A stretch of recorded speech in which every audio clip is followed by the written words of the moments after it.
Hello, everybody. Ignatius Jackson, CPA here with another exciting video for you. Well, guess what? ProPublica is at it again. These suckers have posted another article going after the rich, and I don't know what it is. You know, a lot of these things are available to the everyday Joe Blow citizen. You guys just aren't taking advantage of it. I don't understand why we're getting so up in arms over the fact that these guys are doing these strategies and implementing these so well. But I mean, realistically, you too, the average Joe citizen, can do the same thing. Okay, it's just a matter of figuring out how to do it, understanding the rules, and putting it into place and getting it done. Okay, but yes, you too can have a Roth IRA that has $5 billion. If you want to find out how, stay tuned. We'll be right back in a second.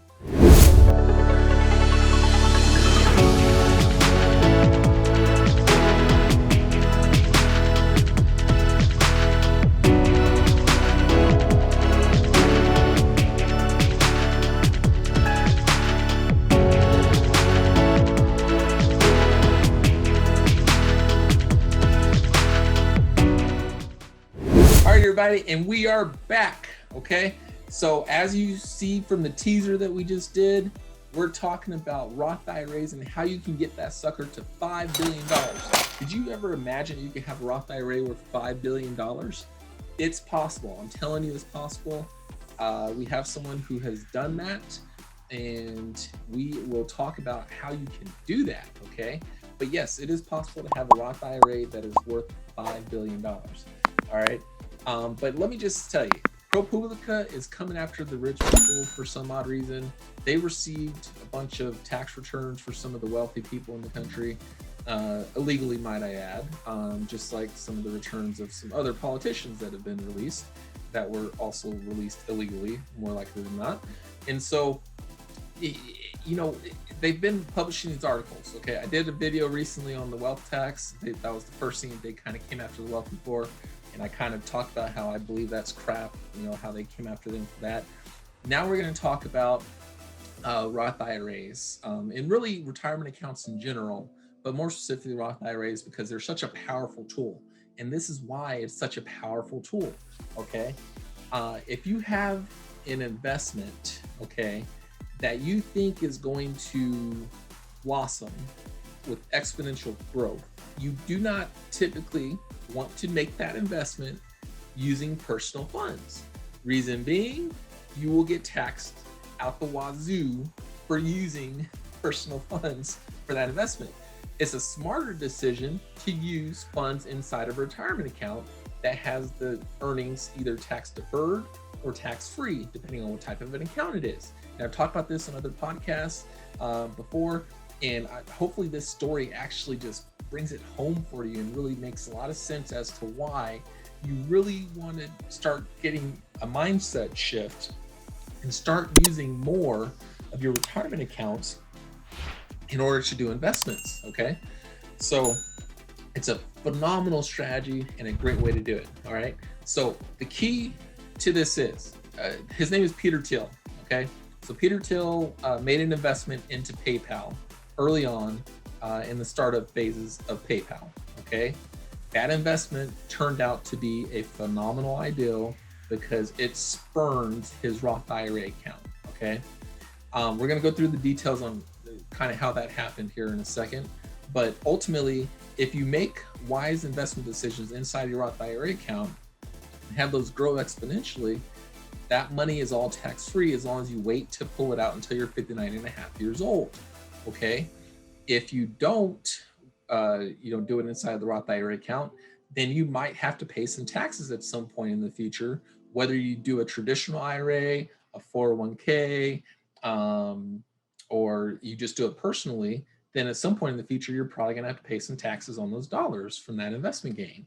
The whole point of Roth IRAs was to allow people to have some wealth accumulate and grow that does not end up getting taxed, okay? It just so happens to be that he has used it to the best advantage of anyone that I know of that has used the Roth IRA accounts, okay? And all it means is he made some good investment choices that ended up spurning and growing into a substantial amount. All right. Not the end of the world. We shouldn't be going after all the rich people and screwing everything up for everybody else who wants to, have that chance at that American dream and, to have a good future for their future. We shouldn't be going after everybody just because the guy made some smart investment decisions. Okay. He's even been through an IRS audit and they didn't find anything wrong with some of the stuff that has done. So if the IRS can't find anything wrong with it, what's going on here? What are we talking about? We shouldn't be talking about this. I mean, it's driving me nuts how they keep coming after these guys. But nevertheless, let's talk about some of the history here and how he got this account to $5 billion with the B. $1 billion with the B. Okay. So Peter Thiel, again, who's who we're talking about. Again, how they got this guy's tax returns and found this information out is beyond me. But here we go. In 1999, he made a $1,700 investment into PayPal. So he made the investment at the value that the company came up with. You could make a debate and an argument about whether that value was a fair value or not. I get that. Okay, that's fair. But nevertheless, I'm pretty sure this has been audited by the IRS and it stood up. Okay. So 0.001 per share is what it costed him. 1.7 million shares in total he got from that initial investment of $1,700. Again, this is back in 1999. Okay. Before the dot-com boost and all that, boom, and all that good stuff. All right. In 2002, PayPal was acquired by eBay, apparently. And during that year, from a source, they're saying he sold his shares. They don't know for sure. I don't believe that this happened, but at least in the article, they're saying he sold his shares at that point. And his Roth IRA, based on the tax documents, was worth $28.5 million at the end of 2002. Okay. Now, if you don't know, whenever you have an IRA account, Roth IRA, traditional IRA, etc., every year you have to file a form. The custodian of that account has to file a form stating what the value of that account is at the end of the year. Okay. That's how the IRS knows how much money is sitting inside of retirement accounts and how Congress ultimately determines how much money is sitting in retirement accounts and how to make decisions about, incentivizing more people to, invest in their retirements and stuff like that. Okay. So there's forms that get filed by the custodians of these accounts, and that's how you know how much is in there. So somehow they have access to all this data. Again, how the heck if I know, but they do. Okay. So sold it for 28.5 million, or we don't know if that's all because of the PayPal shares, to be clear. He could have made other investments over that 3-year time period. So, but let's just assume that majority of it is probably from the PayPal shares. Okay. So sold the shares, then started investing in other things. Like I believe he made a $500,000 investment in Facebook and other startups, apparently. So at the end of 2008, the account was worth $870 million. Again, from all his investments and smart investment choices that he's made over the years, his account was worth that much. At the end of 2019, it grew to $5 billion. So this speaks to a few different things, okay? One, it kind of talks about the power of compounding interest, that whole theory, that whole principle. The earlier you start investing, the more your account can grow. Two, it talks about investing in things that have exponential growth opportunities. Now, granted, a little riskier, right? But ultimately had a huge potential to grow into the future, okay? And these are just some smart decisions, and ultimately over a 20-year period, if you didn't do the math on that, so by the end of 2019, over a 20-year period, $5 billion is sitting inside of Peter Thiel's Roth IRA account. And over that time period, I believe he took out, I think it was roughly $500 million. Don't quote me on that because I didn't write that down.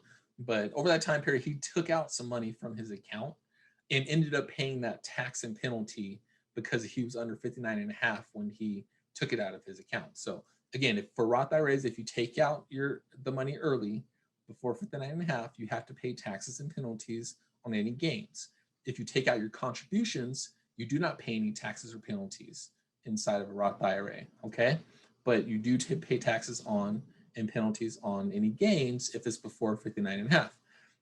So he did take some money out. I imagined it was to make additional investments or something along those lines that he couldn't do through his Roth IRA or something. I don't know. Who knows what it was for? But nevertheless, he did take some money out and utilize that for other stuff. So why is this so bad? Why do we have ProPublica coming after him so hard in all the rich people for utilizing Roth IRAs, smartly, okay, in a smart way, whatever you want to call it? All right. I don't know. I wish I knew the answer to that. I really do. I really, really do wish I knew the answer to that. What's more important to me is you, as the average Joe, American citizen, should be doing the same thing, okay?